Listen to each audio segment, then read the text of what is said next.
يا عاشق المصطفى أبصر بنير الهدى يا عاشق المصطفى أبصر بنير الهدى ولربك صفا صفا صفا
Nurlaila Numal Hashim MA, pengasuh Pondok Pesantren Tahfidz Al-Quran Al-Furqan, ya. Pondok Pesantren Internasional Al-Furqan, ya. Beliau adalah pengasuh pondok pesantren. Kemudian ya, suami beliau juga adalah Qori internasional. Alhamdulillah hadis beliau adalah kepala kontingen Provinsi Nusa Tenggara Barat untuk kegiatan MTQ tingkat nasional, sehingga beliau tidak bisa hadir pada kesempatan ini karena mempersiapkan diri untuk membawa kontingen Provinsi Nusa Tenggara Barat di tingkat nasional nanti. Ya. Alhamdulillah, Bapak Ibu guru yang dimuliakan Allah, anak-anak kami, anak soleh-solehah, insya Allah kami cintai dan kami banggakan. Yang paling patut kita nyatakan adalah rasa syukur kita kehadirat Allah Subhanahu wa Ta'ala atas berbagai nikmat yang dikaruniakan kepada kita, terutama nikmat sehat walafiat, nikmat kesempatan, sehingga pada hari yang barokah ini kita bisa berkumpul di rumah Allah untuk menuntut ilmu. Mudah-mudahan aktivitas kita tercatat sebagai ibadah di sisi Allah Subhanahu wa Ta'ala. Salawat dan salam mudah-mudahan datang limpahkan pada ibu kita Nabi besar Muhammad sallallahu alaihi wasallam, keluarga dan sahabat beliau. Mudah-mudahan kita bisa mengikuti tuntunan dan ajaran beliau sampai akhir hayat kita, banyak yang mendapat syafaatnya. Amin ya rabbal alamin. Bapak Ibu guru yang dimuliakan Allah, anak-anak kami yang kami cintai dan kami banggakan, pada hari ini kita mendapat nikmat yang luar biasa, kita mendapat kehormatan, kita bisa dikunjungi oleh orang yang luar biasa, ya. Karena mungkin sulit untuk kita bisa mendapatkan kesempatan yang seperti ini, ya. Beliau adalah orang yang luar biasa. Mudah-mudahan apa yang dipaparkan oleh beliau nanti bisa menjadi motivasi bagi kita. Karena itu saya berharap kepada anak-anak saya, anak soleh-solehah, supaya menyimak dengan baik apa yang disampaikan oleh Ibu Doktor.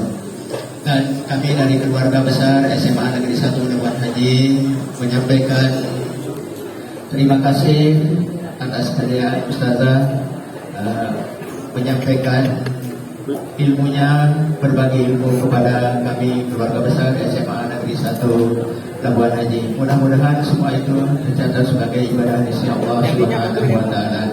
Dan perlu kami sampaikan kepada Ustazah, siswa kami yang hadir ini adalah siswa dari kelas 10 sampai kelas 12, jumlahnya sekitar 720-an, ya, 750, ya, 750. Jadi luar biasa antusias anak-anak kami untuk mengikuti kegiatan, dan mudah-mudahan sekali lagi apa yang disampaikan oleh Ustazah bisa bermanfaat untuk kami semua.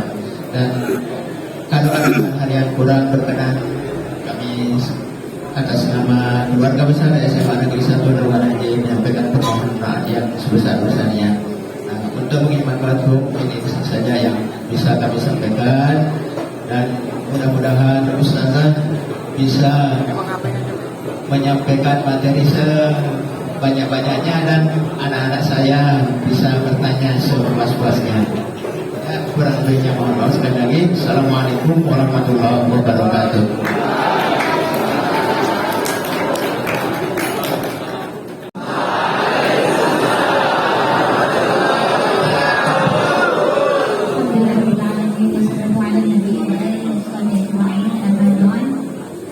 Allahumma kita masukkan. Kita doa sama-sama aja ya. Bismillahirrahmanirrahim. Allahumma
data di internet, dia suka IT.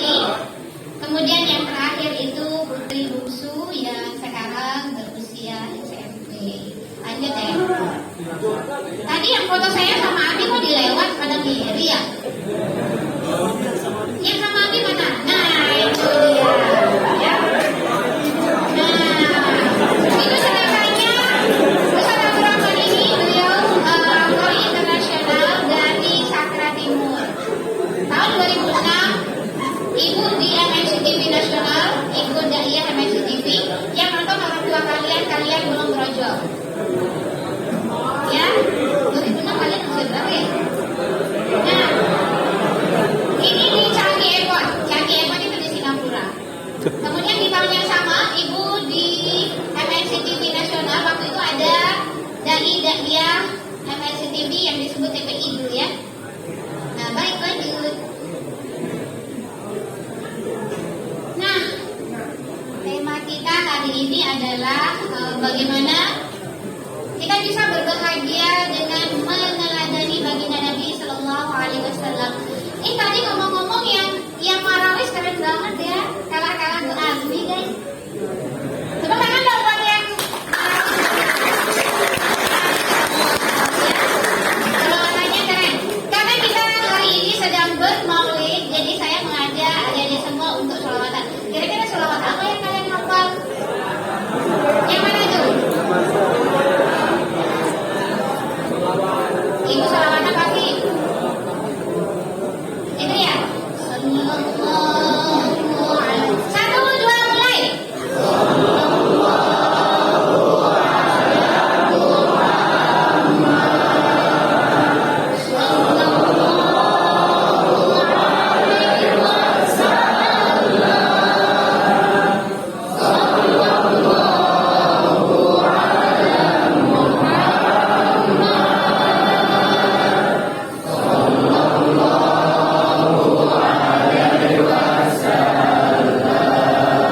Yang di belakang juga beri semangat. Sallallahu alaihi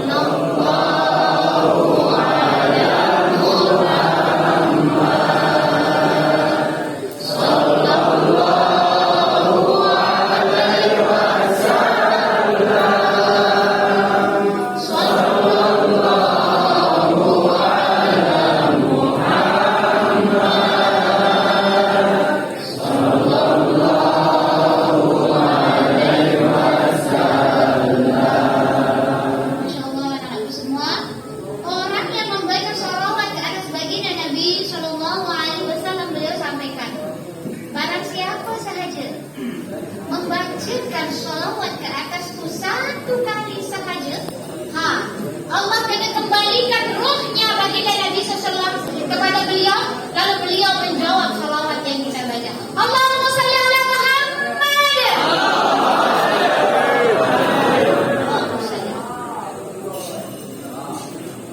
Kalau ibu bertanya sekarang, halo, pagi-pagi kita kan tak ngantuk lagi. Masih susah lagi deh. Ibu dan tanya dengan kita semua nih. Siapa yang punya cita-cita jadi menteri? Takkan tadi yang nak jadi menteri itu? Perempuan, dia orang perempuan. Masya Allah, super cool lah, ya. Laki-laki nggak ada yang berani jadi menteri. Coba ibu tanya sekali lagi, siapa yang pengen jadi menteri? Satu aja. Siapa yang pengen jadi bupati?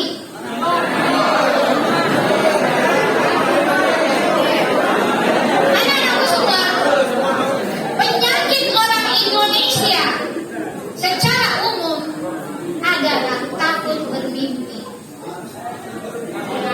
Bahkan mimpi pun kita tidak berani. Padahal lihatlah orang yang di depan kalian sekarang ini. Masih tua lagi, kalian belum ada ya?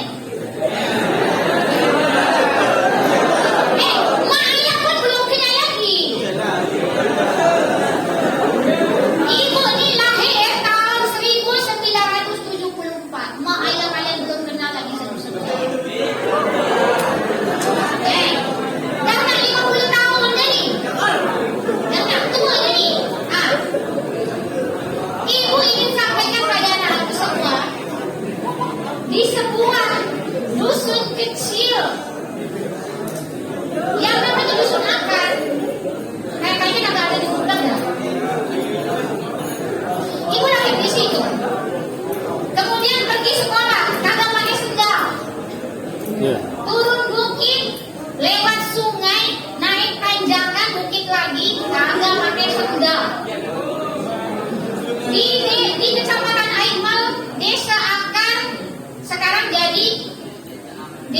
Kaiman Utara. Setelah ibu berpuluh-puluh tahun meninggalkan Lombok, banyak tumpah darah. Dari situ ibu lahir. Nah, ibu juga lahir seperti kalian.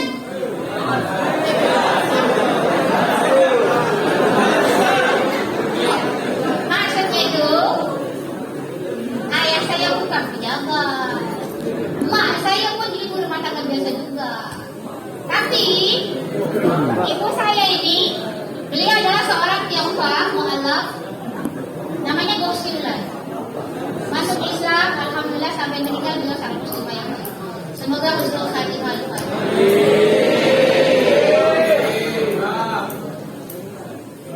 Bapak saya itu hanya seorang kepala SD.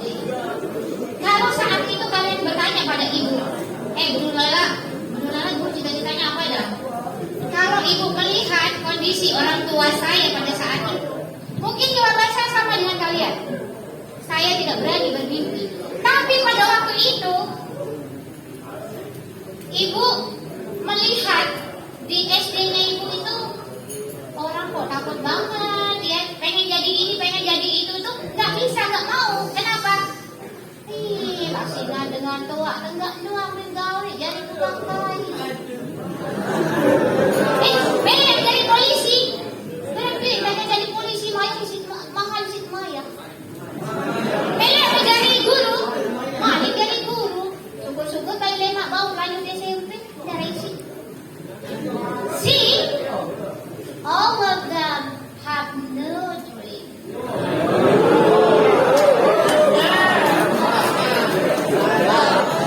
Mereka bahkan tidak berani bermimpi. Kenapa? Karena yang dilihat orang tuanya. Tapi pada waktu itu ibu bilang begini. Pertama, saya nanti kalau tamat SD, ibu SD-nya SDN 1 Ailoma yang sekarang hampir nggak punya murid. Ya, hampir nggak punya murid.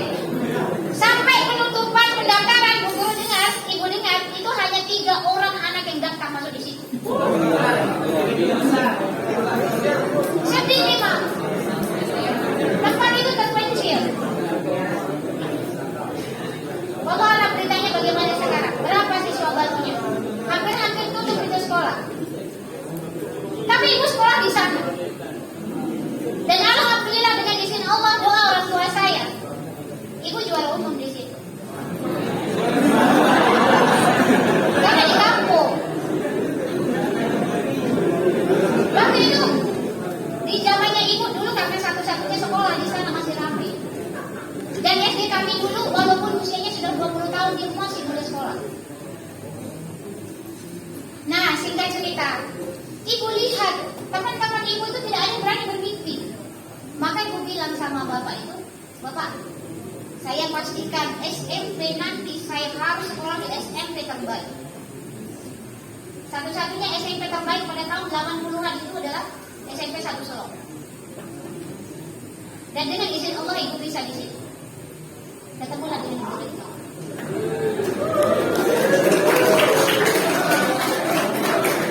Pada tahun kedua di SMP, ibu diminta oleh bapak kepala sekolah menjadi duta negara Indonesia untuk menjadi siswa pertukaran pelajar dengan Australia. Sebab orang cakap, kata saya ini pandai cakap English, tak ada lah. Yang betul itu, I like to learn English. I love languages, so I learn. Karena ibu suka bahasa, ibu belajar. Karena orang bahasa Inggris itu sulit. Maka dari kelas 1 SMP, ibu prototin tuh. Pelajaran pertama dari ibu Nasihi waktu itu. Meeting and greeting. Satu halaman itu good morning, good afternoon, good night, goodbye, good luck semuanya. Satu hari itu mungkin ada ibu ulangi ratusan kali. Karena ibu lihat bahasa Inggris itu, aduh, apanya yang sulit? Kata orang, al-lughatul ingliziyah kal-lughatul iblisiyah. Bahasa Inggris itu kayak bahasa iblis. Kenapa pula? Lain tulisannya, lain dibacanya, munafik betul. Tapi bagi ibu tidak. Kenapa?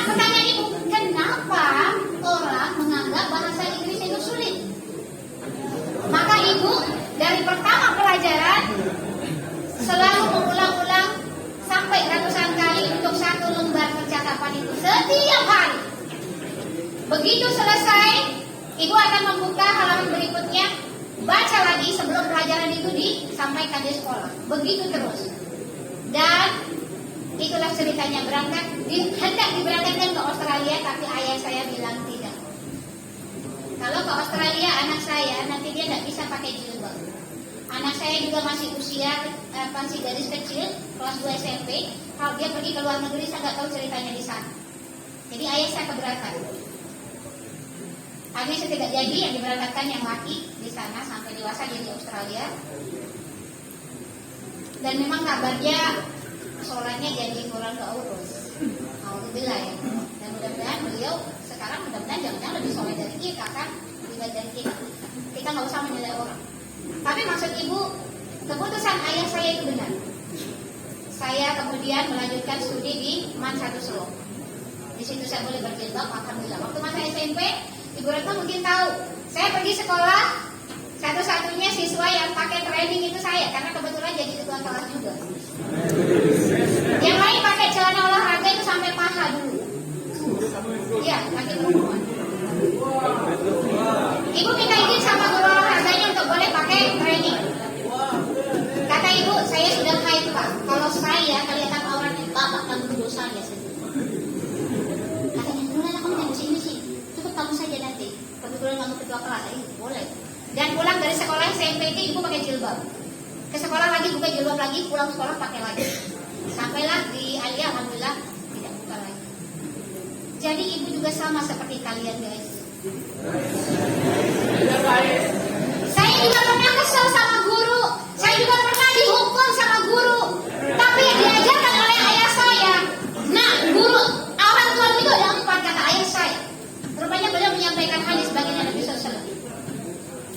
Apa itu? Yang pertama, orang tuamu adalah orang yang melahirkan kamu. Dengan sebab beliau kamu lahir.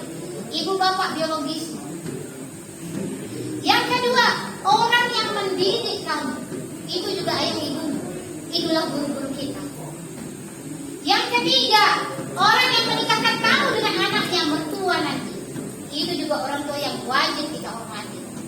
Dan yang keempat, orang tuamu itu adalah orang yang membesarkan kamu. Karena ada di antara kita, anak-anakku semua, jangan berkecil hati. Karena ada yang orang tuanya sudah tiada, lalu dibesarkan oleh neneknya, dibesarkan oleh bibinya, pamannya, dan lain sebagainya. Karena itu, tidak ada alasan kalian untuk tidak berani bermimpi. Kamu boleh bermimpi menjadi apa saja. Ibu ada cerita. Dulu ibu bermimpi menjadi polwan. Yelah, pastilah kalian tertawa sebab orang tinggi besar macam ibu ni mana boleh jadi polwan.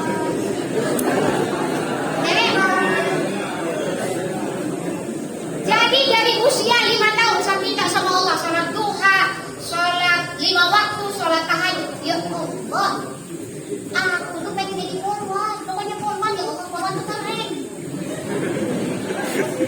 Tahu, begitu ibu tamat SMP, ibu main ke tempat ke Polres Salom itu. Oh, persyaratan menjadi polwan. Ibu nggak ngeliat nilainya, nilai mah insya Allah tinggi banget. Baru ibu Retno nggak tahu itu. Saya pergi ke Polres itu bukan mau apa-apa, mau lihat persyaratan jadi polwan. Mak, persyaratan dia tuh tinggi badan tak cukup ya kan? Hari itu juga saya balik badan pulang berhenti bercita-cita jadi polwan.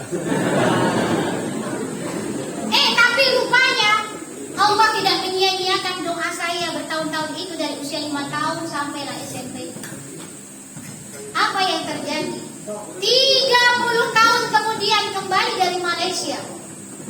Ibu diminta menjadi motivator di satu majelis yang isinya ada 600 orang. Semuanya adalah calon polwan seluruh Indonesia. Keren gak guys? Di situ itu ibu baru ingat. Saya bilang sama mereka semua, ada di semua, Masya Allah, Subhanallah, Tabarakallah. Saya tidak pernah bermimpi menjadi dosen terbang di kampus kalian ini. Saya hanya ingat dulu pada usia 8 tahun saya pernah berdoa pada Allah ingin menjadi polwan. Tapi ya karena panggilan alam, nggak lulus.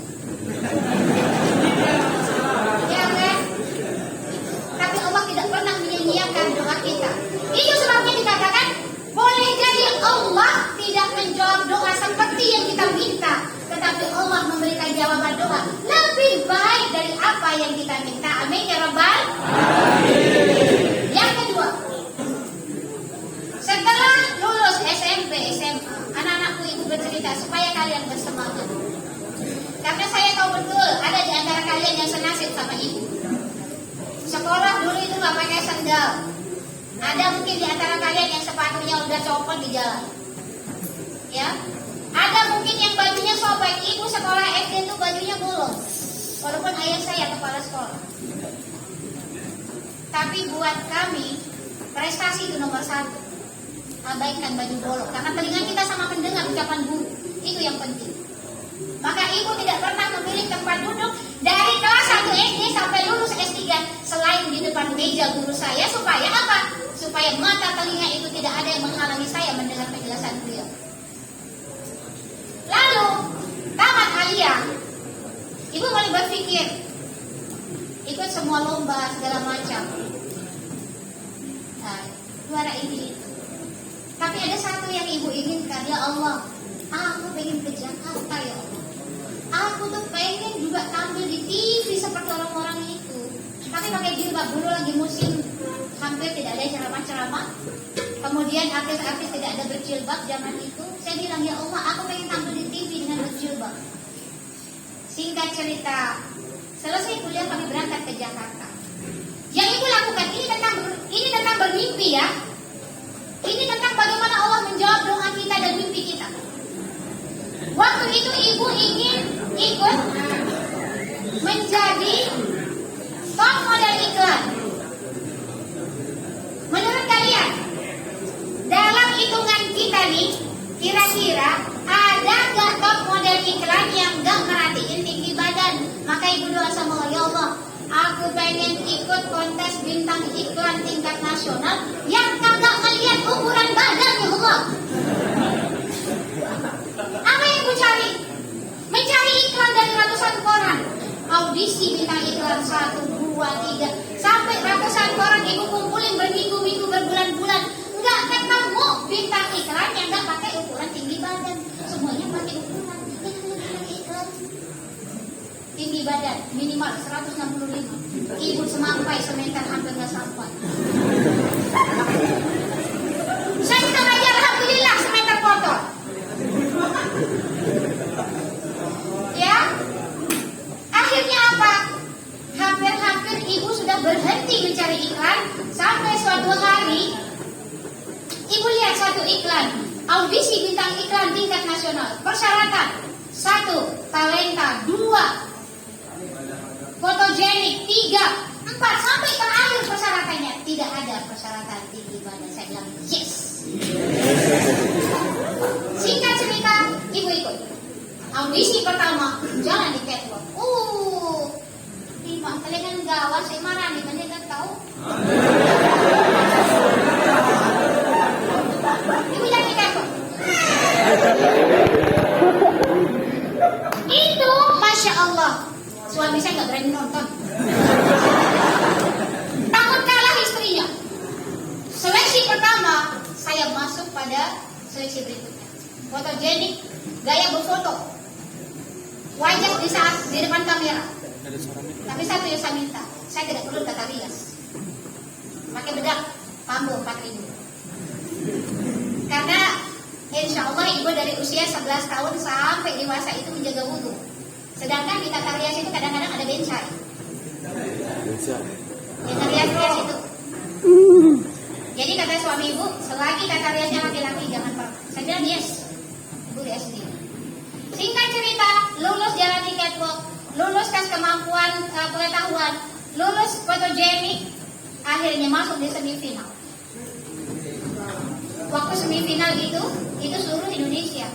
Saya lihat teman-teman saya betul juga ada orang tinggi-tinggi lagi. Begitu akan berias naik di catwalk, mereka bawa tukang rias sendiri. Ibu masuk ke kamar mandi, pakai lagi pambu 4.000. Dandan sendiri. Baju juga bikin sendiri karena ibu suka jahit. Dan itu dijahit tangan. Baju yang dipakai tampil hari ini. Yang ada di benak saya saat itu, Tuhan, ya Allah, Kau sudah mengizinkan aku sampai semifinal. Jadi tolong jangan sampai aku gagal lagi.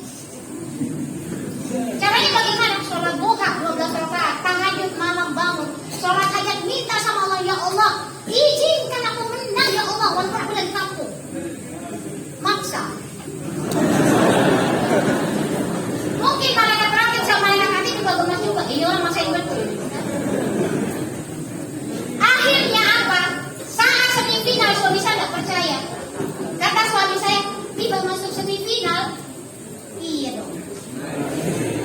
Masuk semifinal. Terus bagaimana kostumnya? Tenang aja. Sampai jam 2 malam itu ibu jadi kostum lagi sendiri. Gunting itu bahan yang dibelinya kiloan. Kain dalangan, beli di pasar, bikin. Dan pada saat final, lagi-lagi suami saya nggak berani nonton, dia keluar. Takut istrinya nggak menang. Dan saya buktikan pada dunia. Hari itu, ibu menjadi juara terbaik tingkat nasional untuk satu kategori performa terbaik. Tepuk tangan.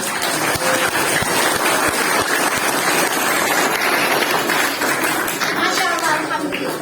Artinya anakku, ketika kita bermimpi, kalau kita jalani usahanya, ikhtiarnya, Allah memberikan kita peluang untuk itu. Ini yang dimaksud oleh orang Arab, man sara 'ala darbi wasal. Coba ikuti kata ibu. Man sara 'ala darbi. Ada semangat lah kalian. Man sara 'ala darbi. Wasala. Man sara 'ala darbi. Wasala. Barang siapa yang menjalani ikhtiar sesuai aturan pasti sampai. Iya, tidak kalian ini kan nak jadi pelajar bintang konon, tetapi dicoba di mola sampai pukul 8. Nak juara 1 konon, tapi hadir di sekolah kadang bolong-bolong.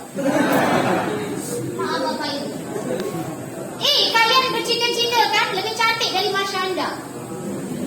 Itu bukan cita-cita. Kenapa? Kalian yang perempuan, kamu sayang, dan anak-anakku yang laki-laki, kata siapa kalian gak cantik, gak ganteng? Kalian hanya kurang skincare.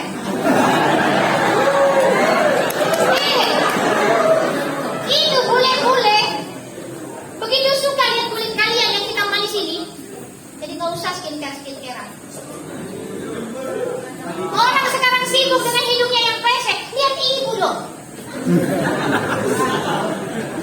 Walaupun pesek, saat dia mempermasalahkan kuliah S1, S2, S3, kalau ada S4 ibu mau kuliah lagi. Tidak ada yang mempermasalahkan fisik kita ketika yang kita kejar itu adalah kualitas individu sebagai manusia. Tapi coba yang kalau kita kejar itu hal-hal yang bersifat dunia. Mau cantik seperti Marsyanda, operasi plastik. Iya kalau berhasil. Kalau gagal, laki-laki pengen ganteng kayak Primus Yustisio, pengen ganteng kayak Afgan, operasi plastik, ayahnya jual sawah. Sawah laku, wajahmu udah berubah. Maka sebaik-baik cara mencari bahagia adalah dengan mencontoh Rasulullah SAW. Apa saja yang diajarkan oleh baginda Nabi? Next. Rawahu Ahmad, hadis riwayat Ahmad.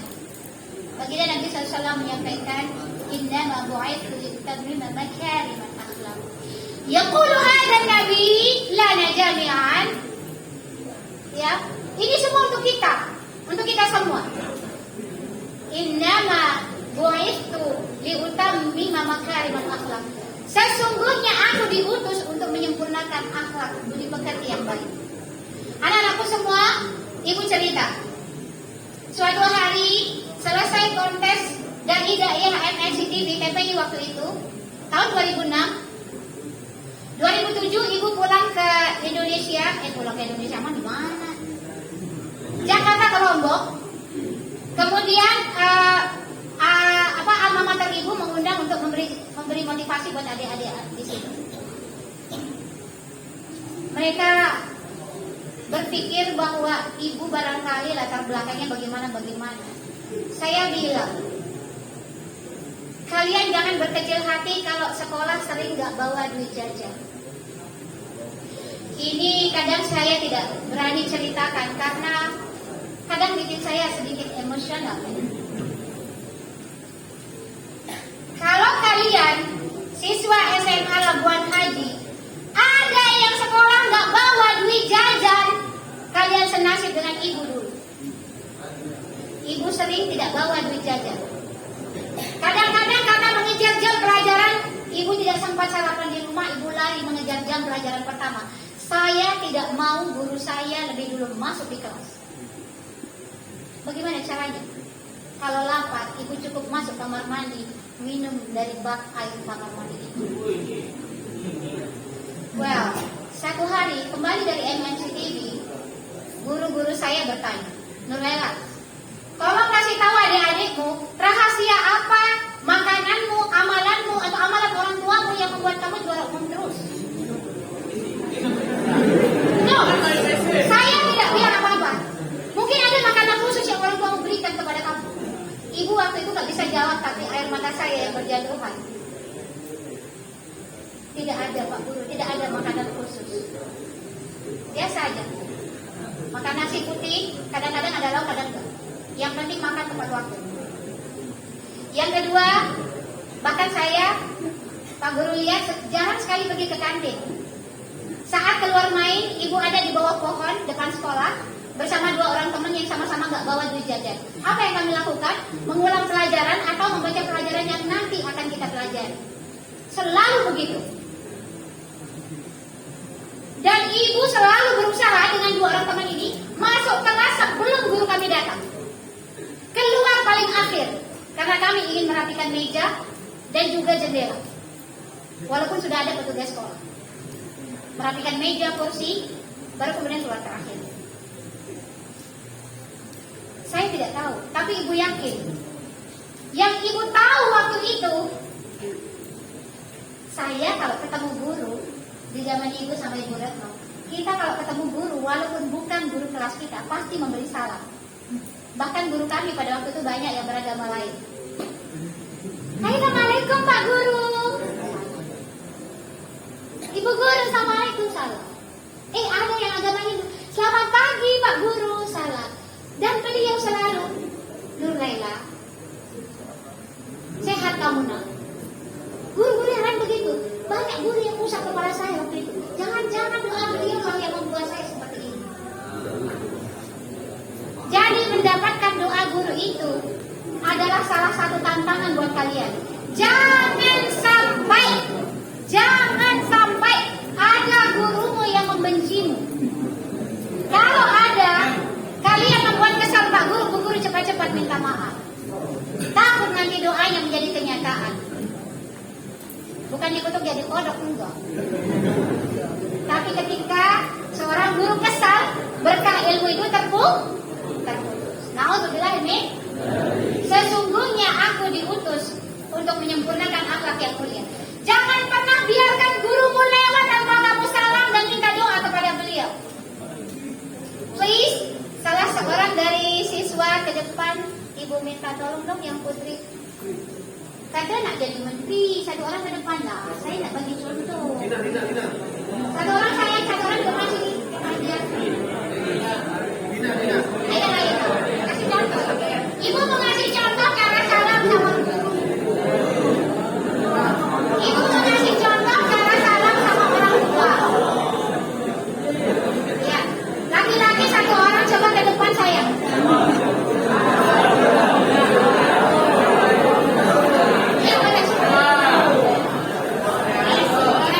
Kalian kalau ketemu guru lalu tidak salam, yang rugi itu kamu karena tidak mendapatkan doa beliau. Nah kan kata anak-anak, kan kita lagi jaga wudhu mau nggak salam. Kami di pondok kalau bertemu dengan santri laki-laki coba kamu. Jadi kita tidak bersalam tangan tapi menyentuh kepalanya sambil mendoakan. Oke, thank you Sita. Tapi kalau bertemu orang tuamu atau gurumu, bersalam itu coba salam yang betul gimana? Cara salammu gimana?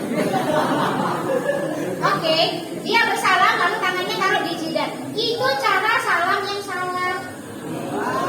Cara salam yang baik itu no. Di hidung ya coba. Kemudian minta doa. Jangan pernah keluar dari rumahmu sebelum minta doa ayah ibumu.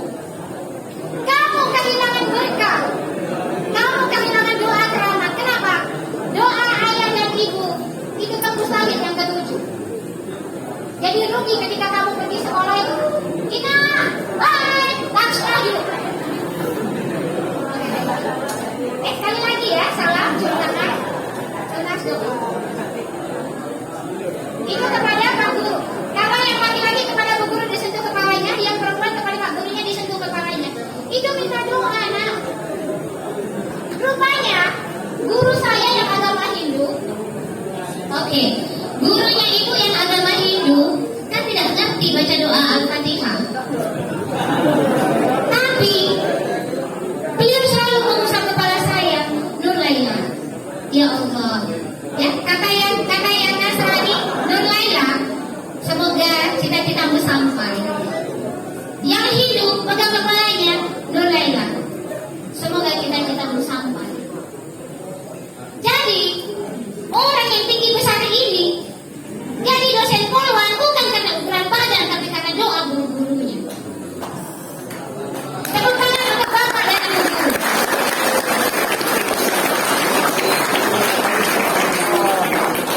Anak-anakku semua, kalau kalian pernah kesal kepada guru, beristighfarlah, lalu minta maaflah kepada beliau. Atau kalau beliau yang salah berlebihan menghukummu, maafkanlah beliau dan doakanlah, karena dengan cara itulah berkali ilmu itu sampai pada kita. Coba kita lihat next. Bagaimanakah akhlak baginda Nabi? Next. Aisyah radhiyallahu anha ditanya, ya ummul mukminin, kaifa akhlaq Rasulullah sallallahu alaihi wasallam? Beliau menjawab, akhlaqul Quran. Akhlaknya Nabi itu adalah Al-Quran. Sehingga dikatakan beliau adalah Quran yang berjalan. Next. Bahkan Allah pun memuji beliau. Kenapa kita mencontoh Rasulullah? Allah saja memuji beliau. A'udzu billahi minasy syaithanir rajim.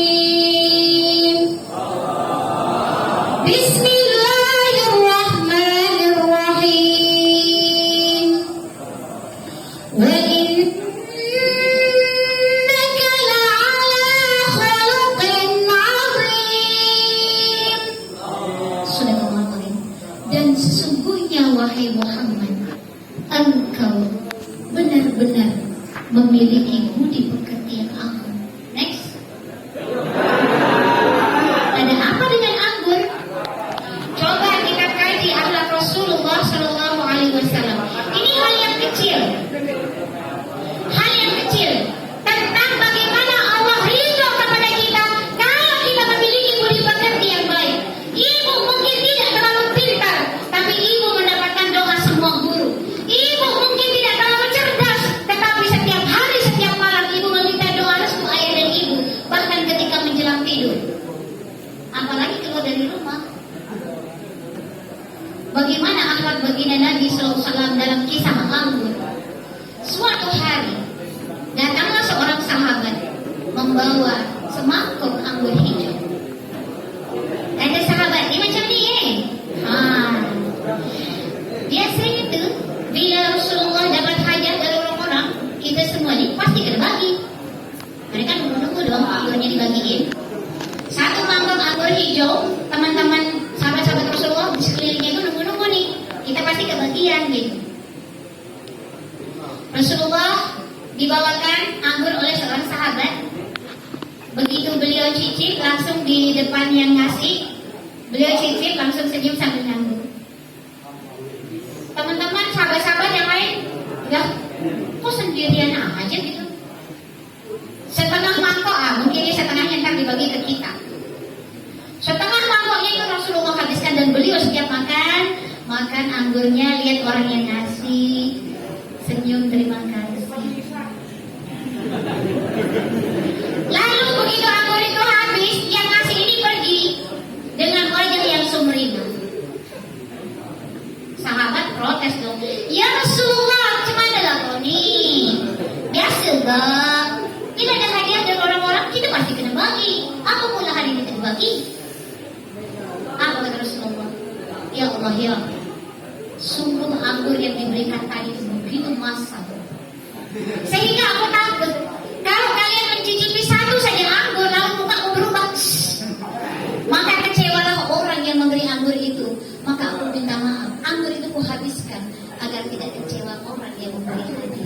Subhanallah, masya Allah. Itu anaknya Rasulullah Sallallahu Alaihi Wasallam.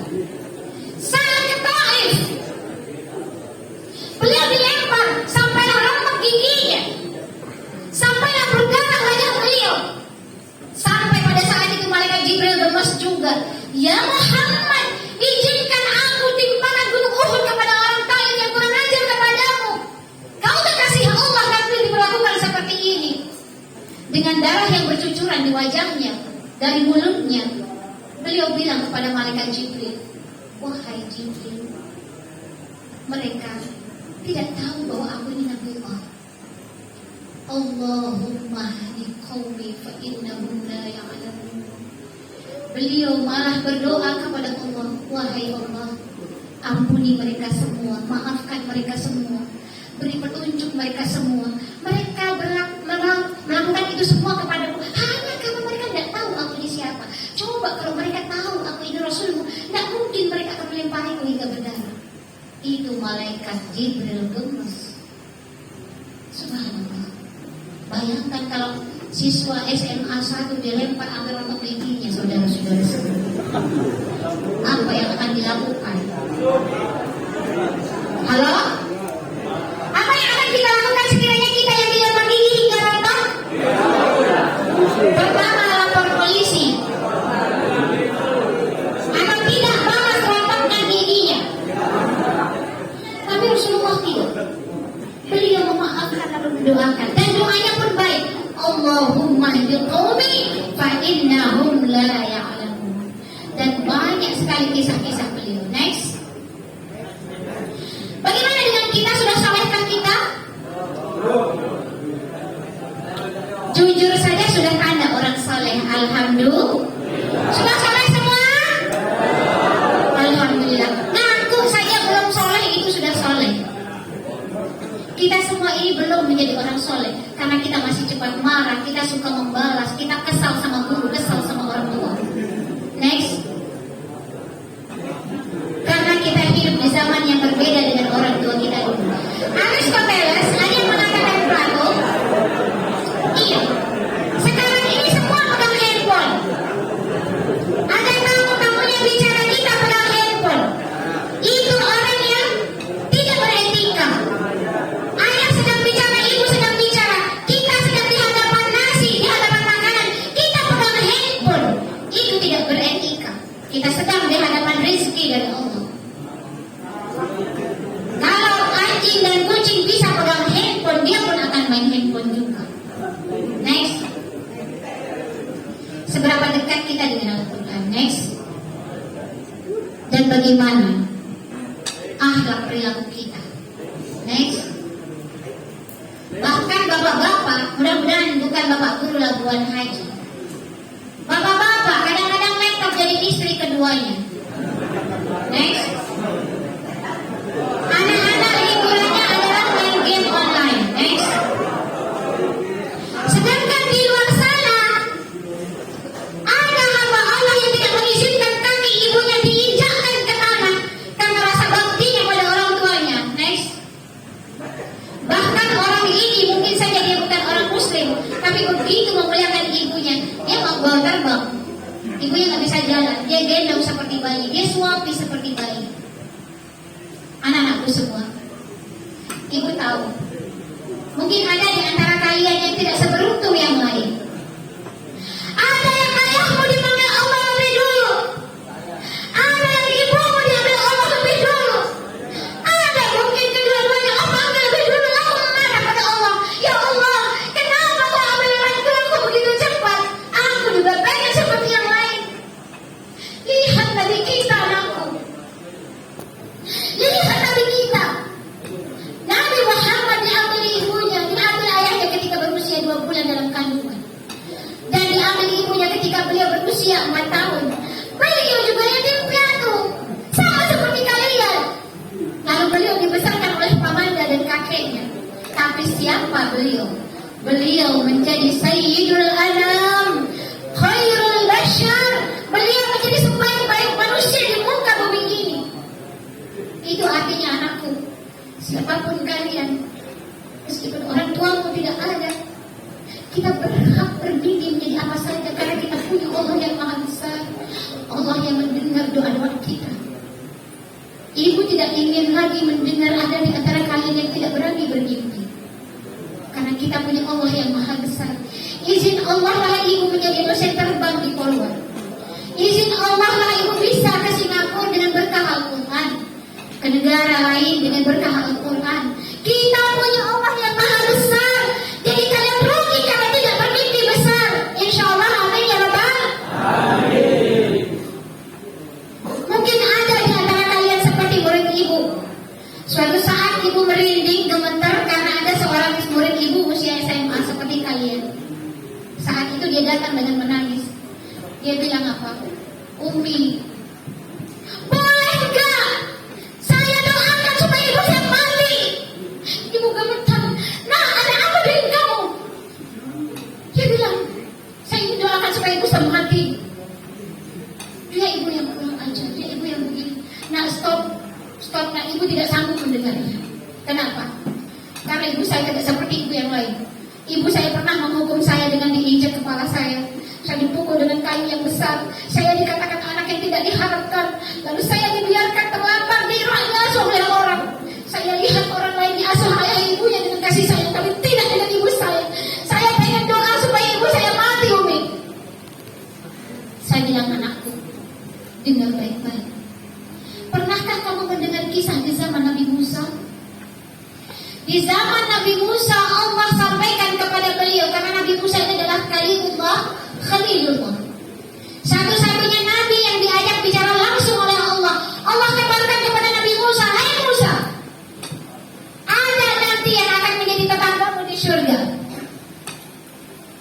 Siapa dia? Wahai Allah, apakah dia seorang Nabi? Tidak. Apakah dia seorang Rasul? Juga tidak. Apakah dia seorang malaikat? Tidak. Dia seorang laki-laki pemuda biasa saja. Namanya Fulan bin Fulan, tempatnya di sana. Nabi Musa penasaran. Lalu dicari alamat itu dengan susah payah. Lama beliau mencari, sampai suatu saat ketemu. Begitu beliau sampai di sana, dilihatlah seorang pemuda. Pemuda ini begitu Nabi Musa datang memberi salam, dia jawab, waalaikumsalam, aku punya keperluan denganmu. Tapi Nabi Musa kemudian berhenti bicara. Karena apa? Rupanya pemuda ini sedang memandikan seekor babi. Nabi Musa tidak habis pikir, mungkin aku salah orang, wahai Allah. Namamu Fulan bin Fulan, benar. Saya ingin bicara denganmu sebentar. Duduk saja dulu, saya selesaikan pekerjaan saya dulu. Dia memandikan babi itu seperti memandikan manusia, lembut sekali. Dia sabuni, dia handukkan, dia gendong masuk ke dalam kamar. Kemudian dia keluar lagi, gendong lagi seekor babi yang lain, dia mandikan, dia sabuni, dia handukkan, dia gendong lagi masuk ke kamar. Barulah dia duduk dengan Nabi Musa. Apa perlumu wahai Bapak? Ya Syekh, di ayyi syai'in jita. Tuan ini ada perlu apa jumpa dengan saya? Iyalah ya, saya takalam ma'ak li'anna Allah yakhbiruni bi'annaka jalidul jannah. Allah subhanahu wa ta'ala memberitahuku bahwa engkau adalah tetanggaku di syurga.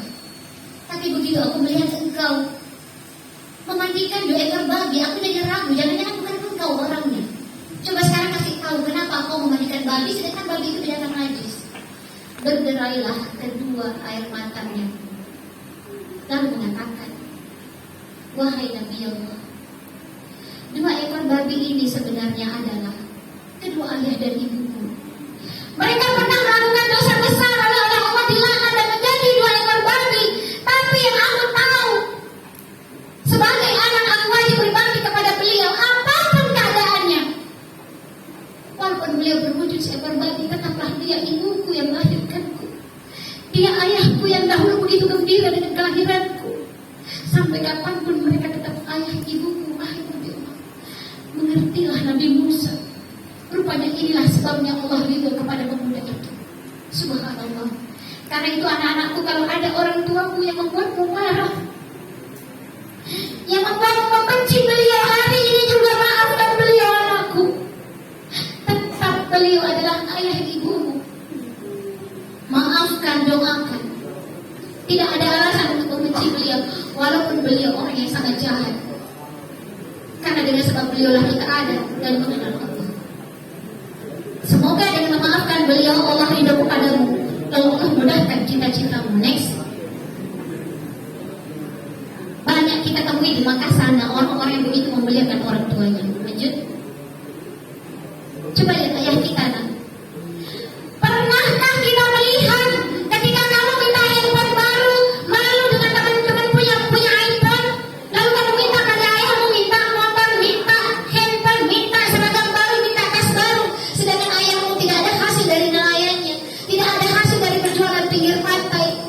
Malam itu boleh saja ayahmu masuk ke dalam kamar sholat tahajud lalu menangis, ingin memberikan apa yang kamu minta, tapi beliau tidak punya. Next. Dan ibumu, nak, sejahat apapun kamu kepada beliau, kamu membentaknya, kamu tidak nurut perintahnya, kamu tidak mau disuruh sholat, kamu terlambat makan, tidak mau disuruh tidur awal bahkan begadang. Ibu dan ayahmu satu-satunya manusia yang bisa memaafkanmu ribuan kali, walaupun kamu beribu kali menyakiti hatinya. Dan ibu adalah orang yang paling menderita ketika kamu dicecar, dibully oleh orang lain. Seburuk apapun kamu, ibu adalah orang yang paling bisa memaafkan beribu-ribu kali. Itu ayah dari ibu kita. Next. Lalu seberapa bagus prestasi kita yang banyak menuntut pada beliau. Next. So what is the solution? Kalau begitu sekarang apa solusinya? Supaya Allah mengabulkan doa kita, supaya Allah cinta pada kita, supaya Allah berkahi keluarga kita yang berantakan gak jelas, ibadah gak jelas, ibu dan ayah gak tahu kemana. Ibu juga punya murid yang begitu, ayahnya tidak tahu di mana, ibunya gak tahu di mana. Dia datang pada ibu, Umi, saya ingin pondok di sini. Saya bilang, nak, selama kamu ada di pondok ini, kamu adalah anak saya. Jangan pernah bilang kamu tidak punya ibu. Ibumu saya, ayahmu kami di rumah, kami adalah orang tuamu. Kita ini keluarga yang lengkap. Jadi kamu harus punya mimpi yang besar. Lalu apa solusinya? Next. Okay, the solution is, ayo kita mulailah bersahabat dengan Al-Quran. Next. Tidak cukup hanya dengan menghafal, tapi dia harus pahami artinya, hayati, amalkan sebisanya. Next. Anak-anakku semua, apakah kita wajib hafal 30 juz? Tidak. Tapi berusaha untuk menghafal semampu kita. Mungkin satu minggu hanya satu ayat, tidak masalah. Tetapi yang dilihat oleh Allah adalah ikhtiar kita. Ada yang menghafal 1 hari 1 juz bisa. Ada yang 1 hari menghafal 5 halaman bisa. Tapi ada juga yang 1 hari 1 ayat diulang-ulang, gak hafal-hafal juga, tidak masalah. Next. Kenapa? Karena orang yang selalu bersama Al-Quran dalam hidupnya itu Allah muliakan melalui baginda Nabi. Khairukum man ta'allama al-Qur'ana wa 'allama. Sebaik-baik umatku di muka bumi ini adalah orang yang sabar belajar Al-Quran dan mengajarkannya. Next. Kemudian orang yang hafal Al-Quran nanti pada hari kiamat diberikan kelebihan yang sangat banyak, di antaranya orang tuanya dimuliakan Allah dan diberikan mahkota dari cahaya untuk menghargai kesalehan anaknya. Yang kedua, penghafal Al-Quran Allah muliakan di setiap hurufnya itu beribu-ribu kebaikan dan diberikan kesempatan memberikan syafaat untuk 10 orang keluarganya yang sudah dipastikan masuk neraka. Itu kelebihan untuk orang menghafal Quran. Next. Masya Allah. Lanjut. Lalu kalian nanti beralasan, Ibu Nurila, tapi saya ini kurang cerdas, saya malas ngapal. Kata siapa kita gak cerdas? Ibu menulis disertasi judulnya Stimulus Sel Otak dalam Menghafal Al-Quran.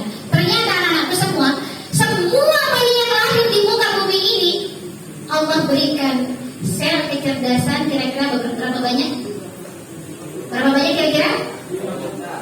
100 miliar sel kecerdasan di otak kita semua.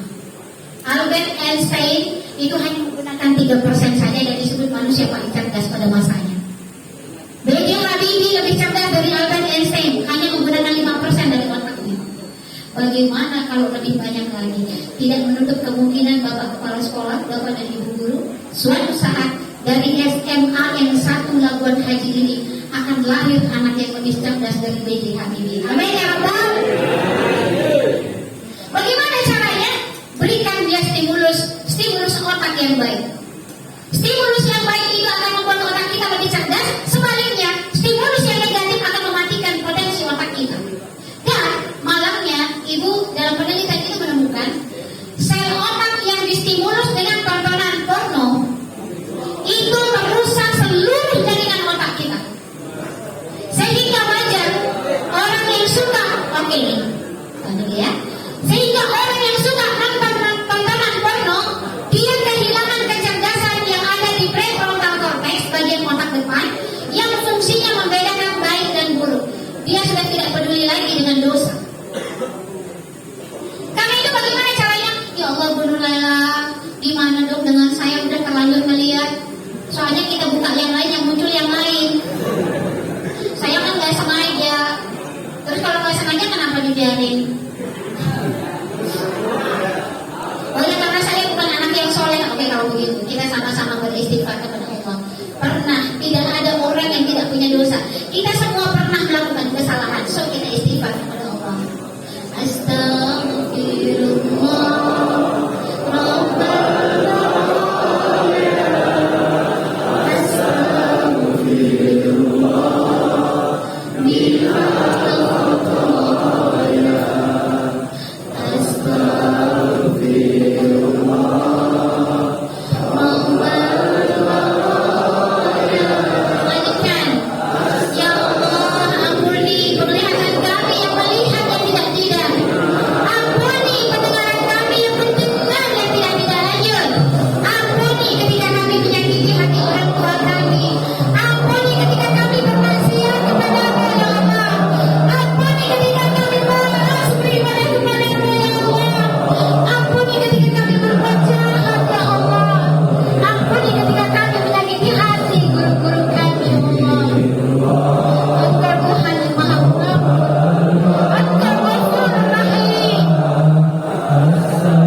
paham murid yang melempar saya dengan kapur. Mudah paham murid yang pernah menyumpah saya, ya Allah. Dia muridku, dia anakku. Sampaikan cita-citanya. Sekarang guru tanya, siapakah laki-laki perempuan yang punya jiwa besar berani meminta maaf kepada gurumu? Nggak ada yang tanya ini. Saya tapi takutnya nggak tahu. Jadi mau sukses. Ibu tanya sekali lagi, siapakah di antara kalian yang punya jiwa besar menyentuh selalu meminta maaf kepada gurumu?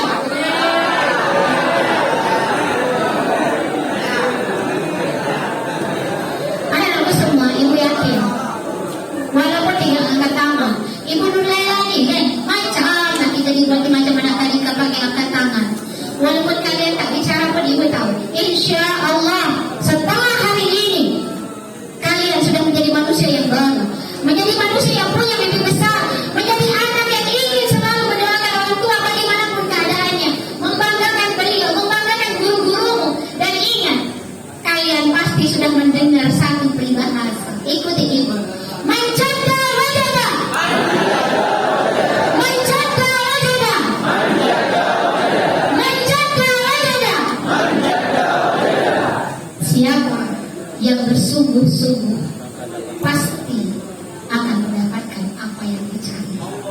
Dengan catatan ada 6 syarat menjadi orang yang dimudahkan cita-citanya oleh Allah. Pertama, jaga sholat 5 waktu.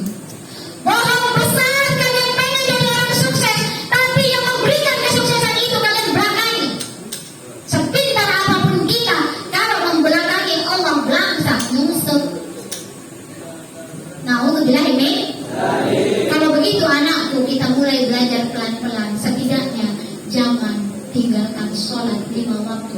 Kalau mau lebih baik lagi berjamaah, mau lebih baik lagi berjamaah di awal waktu, mau lebih baik lagi tambahkan doa dan zikir setelah selesai sholat. Jangan buru-buru begitu salat langsung kabur. Jaga sholat 5 waktu. Yang kedua, jaga hubungan baik dengan orang tua dan guru. Yang ketiga, jangan keluar dari rumah atau datang dari rumah tanpa doa restu ayah ibumu. Kalau dulu kan pulang ke rumah siang-siang setengah 2 kadang telat, lempar tas, buka pesakit, lempar di seribu tempat. Kemudian langsung lari ke dapur. Sekarang semua anak-anakku siswa SMA N1 Labuan Haji, perilakunya indah seperti santri. Pulang dari sekolah, assalamualaikum ibu, bapak, waalaikumsalam nak, salam dulu. Kata ibumu, apa uang kangen masuk anak? Mulai nak pokok dia ambil daging sumber balik lah menit masalah. Nanti sini ada sini suruh ganti ya. Betapa bahagianya orang tua. Tidak peduli bagaimanapun keadaan orang tua. Kalau kamu punya ibu sambung, itu pun ibumu juga. Ayahnya bercerai lalu menikah dengan perempuan lain, itu pun ibumu juga. Berikan hormat untuk beliau. Bagaimanapun hatimu barangkali menolak, beliau tetap ibu. Insya Allah. Next, semua orang dilahirkan cerdas. Kita lihat berikutnya. Itu syaratnya. Niat, azam hati, beri waktu khusus, konsisten, komitmen, sabar, doa, tawakal. Next, menjaga akhlak yang mulia. Lanjut. Terus, kalaupun kita buka gadget, bukalah gadget Al-Quran, menghafal Al-Quran. Kan elok di pagi-pagi, ini kita juga angin. Pagi-pagi buka tuh YouTube ke gadget kah, iPhone kah, apa Apple kah, buka kan. A'udzu billahi minasyaitonir rajim. Bismillah.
dalam otak kita. Buka dengan basmalah, akhiri dengan hamdah, dan yang terakhir adalah memiliki budi pekerti yang indah. Karena tidak mungkin kita mendapatkan berkah kalau kita memiliki budi pekerti yang buruk. Berikutnya, oke, kenapa harus begitu? Karena mati tidak permisi. Ada orang yang mati ketika dia sedang bermain sepak bola. Ada orang yang mati ketika dia sedang bekerja. Ada orang yang mati sedang main bulu tangkis ya. Ada yang sedang pidato. Ada yang sedang jadi imam dan lain sebagainya. Banyak orang yang mati secara tiba-tiba. Lanjut. Dan kematian itu, hisab itu pasti ada. Berikutnya, surga itu juga ada. Berikutnya, next. So, anak-anakku semua, siapapun kita hari ini, betapa buruk poin ranking kita di sekolah hari ini. Mulai hari ini katakan pada dirimu sendiri, saya ingin berubah menjadi lebih baik. Tidak harus juara 1, tapi lebih baik dari kita yang kemarin. Amin ya Rabbal. Next. Finally I say, manjada wajada. Manjada wajada. Manjada wajada. Kalau suatu hari kamu datang ke pondoknya ibu bilang, Bu, saya dari SMA N1 Labuan Haji. Saya akan jamu kamu sebaik-baiknya sebagai tamu kehormatan saya.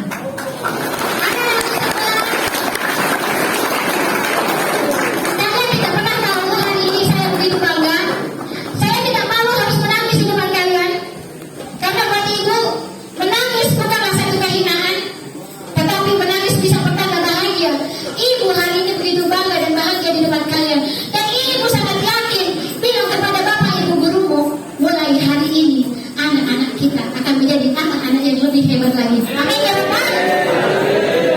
Oke, saya ingin mendengar semangat kalian. I have a song like this. If you happy and you know you say Allah. Kalau ibu bilang ibu bilang Allah ya. Ibu mau tutup, tapi kita nyanyi dulu. If you happy and you know you say Allah. If you happy and you know you say Allah. If you happy and you know and you really want to show it. If you happy and you know you say Allah. Sekarang tepuk kanan, let's go. Kalau ibu nyanyi, kalau bahasa Indonesianya, kalau kau suka hati tepuk tangan. Gitu ya, tapi pakai bahasa Inggris. If you happy and you know you clap your hand. If you happy and you know you clap your hand.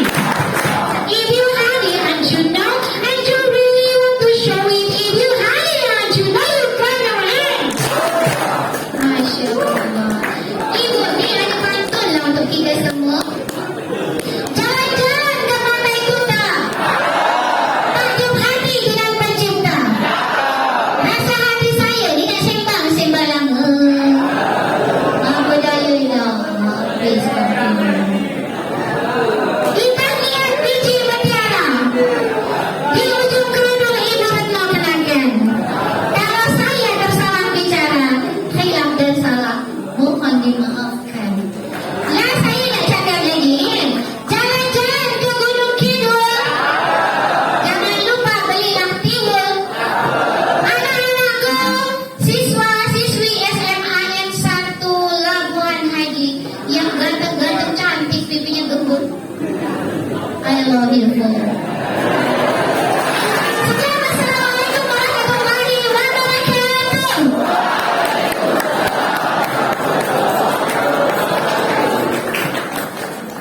Menanyakan perbedaan pendidikan zaman sekarang dengan zaman dulu itu berbeda kan? Kalau di zaman dulu kalau anak muridnya melakukan kesalahan akan dipukul tapi tidak apa-apa kan? Nah tapi di zaman sekarang ini sekali-kali pidana kan? Sekali-kali pidana kan? Misalnya anak murid melakukan kesalahan besar terhadap gurunya terus dipukul tapi dilaporkan ke polisi oleh anak muridnya, gurunya tersebut kan? Apakah anak murid tersebut berdosa atau dan melanggar HAM? Apakah Romalia kasih tepuk tangan boleh? Aktif boleh. Jadi pertanyaannya apabila dilaporkan oleh siswa dia berdosa atau bagaimana dengan ayahnya. Itu yang pertama Dokter. Yang kedua dari dirasa kita.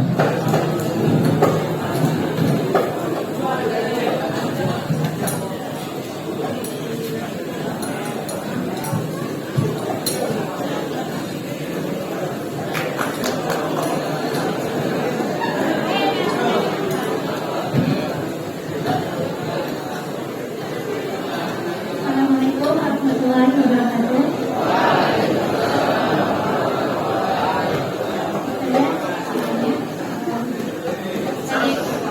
Bagaimana sholat kita? Misalnya kan sholat subuh. Nah, terus kita lupa baca doa qunut. Kita lupa.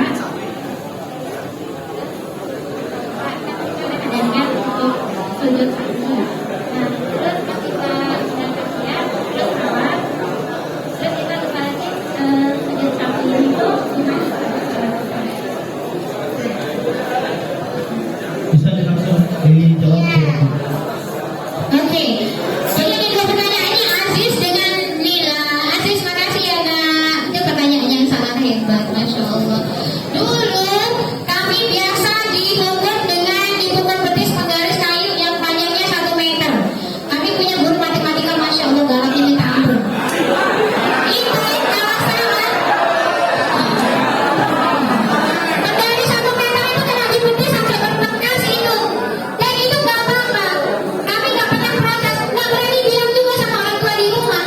Dan sekarang ada undang-undangnya kalau ada guru mukul murid kena pidana. Masya Allah. Aziz, terima kasih kamu bertanya. Sekiranya ada anak murid yang melaporkan gurunya karena memukul, kalau berlebihan tidak apa-apa, misalnya dipukul sampai pingsan berdarahnya nggak apa-apa. Tapi kalau hanya sekedar disentil ya, disentil, kemudian dipitos, masa iya harus dilaporkan? Sementara kesalahan murid kadang-kadang luar biasa. Kemudian saya ditanya sama Aziz, Bu, kalau kita melaporkan guru kita, apakah kita berdosa? Pertama itu jawab. Berdosa? Iya. Karena sebenarnya guru adalah orang tuamu sendiri. Kalau kamu sadar bahwa orang tuamu, guru adalah orang tuamu, maka kamu tidak punya niat untuk melaporkan, kecuali itu berlebihan. Apapun yang berlebihan, boleh kita laporkan. Tapi kalau tidak berlebihan, itu adalah orang tua kita. Biarlah, memanglah kita salah. Yang kedua, kalau itu sesuai dengan hukum dan hak murid melaporkan gurunya kepada polisi, tetapi yang jelas mungkin saja guru itu ikhlas dilaporkan, beliau juga merasa bersalah, tetapi saya khawatir berkah ilmu itulah yang hilang dari kita. Nauzubillah min. Ya sayang ya. Jadi kalau guru kita punya kesalahan, sampaikan saja kepada beliau, Pak Guru, saya tidak suka dihukum seperti ini. Kenapa saya dihukum begini? Karena kesalahan saya cuma begini. Supaya beliau jelaskan kepadamu dan saling memaafkan. Kemudian pertanyaan Ira tadi, salat subuh, lupa kunut. Ada dua perbedaan pendapat ulama karena kunut itu juga khilafiyah. Gak baca kunut juga gak apa-apa. Yang salah itu yang gak sholat subuh. Ya, tetap sah sholatnya. Imam Syafi'i bilang kalau kita lupa kunut sujud sawi. Begitu mau begitu selesai salat ya, sujud sawinya lupa juga. Jadi bagaimana dong? Tetap sah, tidak masalah.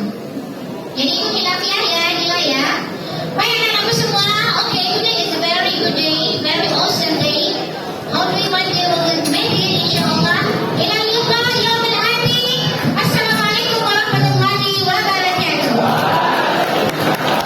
Dengan kedutaan yang meriah sekali lagi.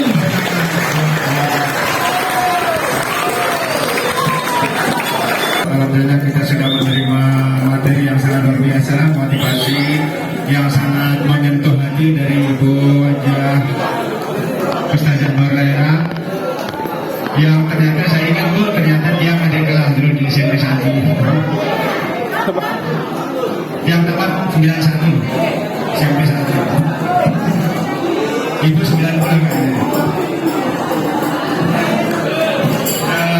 Ya, Pak Haji sekalian, mudah-mudahan ya nasihat tadi bisa menyentuh hati kalian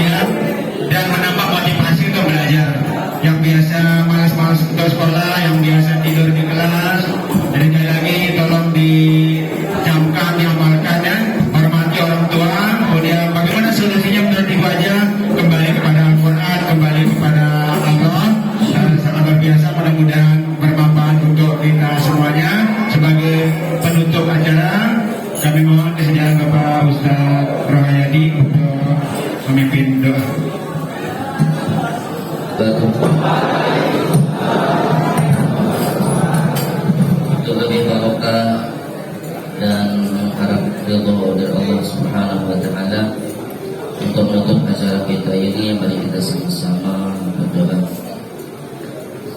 A'udzu billahi minasyaitonir rajim. Bismillahirrahmanirrahim. Alhamdulillahi rabbil alamin. Wassalatu wassalamu ala asyrafil anbiya'i wal mursalin sayyidina Muhammadin wa ala alihi wa sahbihi ajma'in.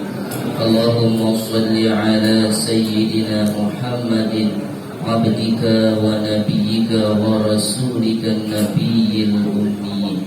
Allahumma rzuqna fahman nabiyyin wa hifzal mursalin wa ilhamil malaikatil muqarrabin.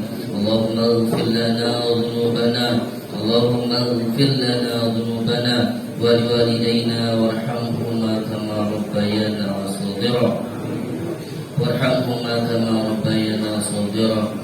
اللهم افتح لنا فتوح العارفين وفقهنا في الدين واجعلنا من عبادك الصالحين. ربنا هب لنا من أزواجنا وذرياتنا قرة أعين واجعلنا للمتقين إماما. اللهم اجعل جمعنا هذا جمعا مباركا مرحوما وتفرقنا بعد هذا تفرقا مباركا حسنا معصوما. فاصفت نفسي وإياكم بالحي القيوم الذي لا يموت أبدا، ودفعت عني وأنكم السوء بألف ألف لا حول ولا قوة إلا بالله العلي العظيم. ربنا ظلمنا أنفسنا وإن لم تغفر لنا وترحمنا لنكونن من الخاسرين. ربنا آتنا في الدنيا حسنة وفي الآخرة حسنة وقنا عذاب النار. يا ربي بالمصطفى بلغ مقاصدنا واغفر لنا ذنبنا يا واسع الكرم. هذا دعاؤنا كما أمرتنا فاستجب لنا كما وعدتنا إنك لا تخلف الميعاد. وصلى الله على سيدنا محمد النبي الأمي وعلى آله وصحبه وبارك وسلم. سبحان ربك رب العزة عما يصفون وسلام على المرسلين والحمد لله رب العالمين. الفاتحة.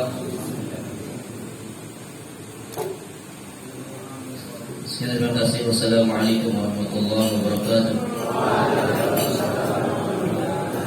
Ya